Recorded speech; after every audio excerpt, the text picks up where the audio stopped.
Hey everybody, this is Perch. Are you ready for another DC Crisis event? It certainly feels like we're getting one. In fact, in this case, it's a less hint and more direct telling us. Right now, there's a comic out called Infinite Frontier #1, and it's a limited series. And it's intended, in picking up this comic, it felt like it from the solicitations and from the Zero issue. And it really feels like it if you read the first issue. And this isn't a review of that issue, but there will be some spoilers for a couple things inside that. So if you are planning to read it, you might want to duck out now because I'm going to talk about a few of the things that went on inside this book.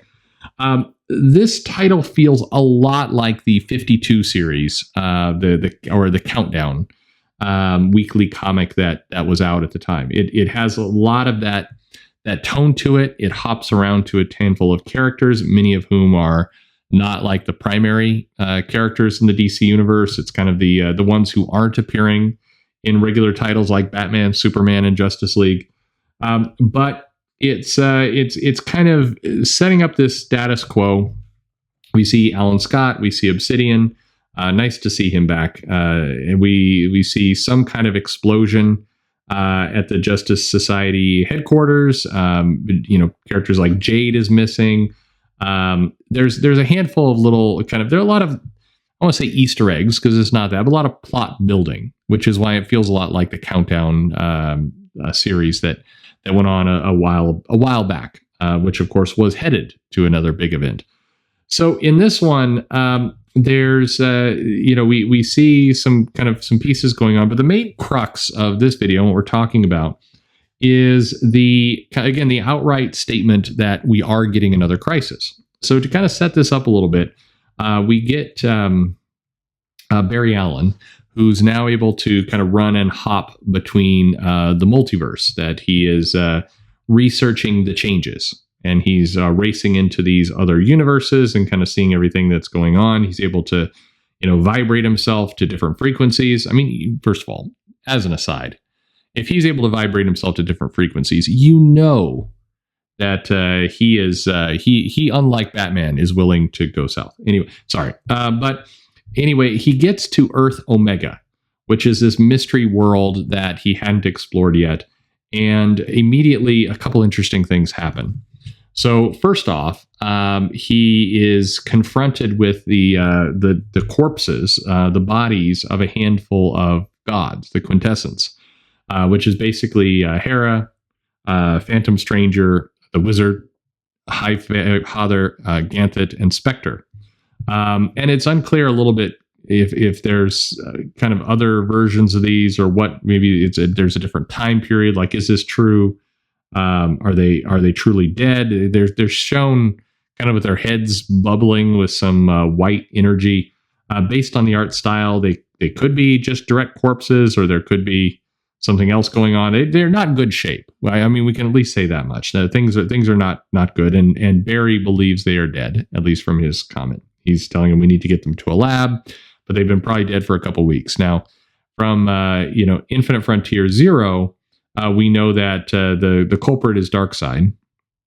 And as Barry Allen is kind of investigating things, there's this weird little kind of flipping of time where we see 5 different versions of the Flash, kind of in different, drawn differently with different coloring styles of these different moments, set up to look like kind of the Flash and his different incarnations, right down to some of the lettering. So as he is not defeated, but wounded, or something happens that causes his kind of maybe the electricity to short out, is what it looks like, the Psycho Pirate emerges. And the Psycho Pirate was definitely a key figure in the original Crisis on Infinite Earths. And the Psycho Pirate says, there's a new crisis coming. I mean, this is where, in terms of marketing, good for them. They're just coming around and saying, it's like, there's a new crisis coming, except this time you and I are going to be on the same team. You're going to help us find something, or should I say someone? And basically that we need to find this person, or the two of them have to do it. And then the Psycho Pirate is working for, or at least being controlled to some extent by Darkseid.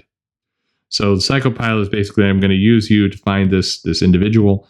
And then based on how the story is laid out, it feels like that individual might be Roy Harper, who during this comic is also revealed to be a Black Lantern. Now, remember, he was killed by Wally West at Sanctuary in kind of a goofy story from Heroes in Crisis. And then now it appears he is back, healthy again, for reasons we don't quite understand, wielding a Black Lantern ring and kind of confused as much as anyone as to what's going on. The indication, again, based on how the pages are laid out and how the captions are sitting, is that perhaps who the psychopirate is looking for, and will need Barry Allen's help to do it, is perhaps Roy Harper. That's where it certainly feels. But regardless of all that, we've been told in interviews and we've seen plenty of hints, but it certainly appears, and all indications are that this 6-issue series, again, Josh Williamson kind of putting this all together, bringing a couple things back to the table, that this is leading toward a new Crisis event, the big kind of next event for the DC universe. So our last big event for the DC universe was Death Metal, which went down kind of in the second half of the year, and was the conclusion of which set up Infinite Frontier and kind of this new status quo and the merging of the multiverse, and everybody can remember everything and so on. And what a crisis could be to that. I mean, it seems unlikely, or perhaps a bit strange, that DC would be going to the well of let's get rid of the multiverse now, after they just kind of brought the multiverse, omniverse, all the different verses to the table about 6 months ago. So it's unlikely that that's where we're going, but definitely it seems to revolve around a all-powerful merged Darkseid and kind of his, epic level threat that he's putting together. But as a customer, as a reader, where's your head at? And this is where in the comments it'd be good to get your opinion on everything. But looking at this, all this, with some perspective, Marvel has thoroughly and fully embraced the event schedule. We get at least one event is running always at Marvel, whether it's Heroes Reborn right now, or moving into the Hellfire Gala, and events have different means. Some are multi-month, 24 issues long, like Ten of Swords was. Others are King in Black, which has 5 issues to it, but then a ton of crossovers. So there's different styles, but Marvel has fully embraced this. DC always seems to be half in, half out with this strategy. On one hand, I think they want the money, the buying power, everything else that Marvel possesses, and they seem to want to go for that. And you definitely see them pushing in that direction. But at the other time, they haven't fully committed to always having an event all the time, which I think a lot of the customers and readers are probably appreciative of.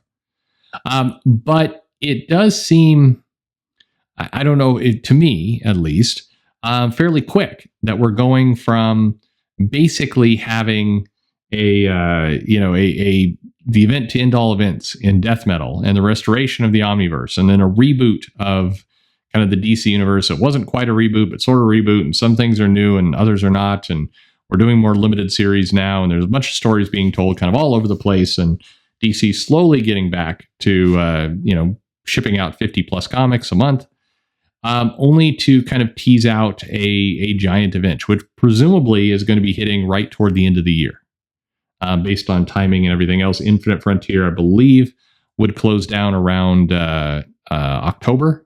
I think is probably about the time it's coming to its conclusion, because they're shipping on a slightly more aggressive schedule than monthly for some of this. But is that too soon?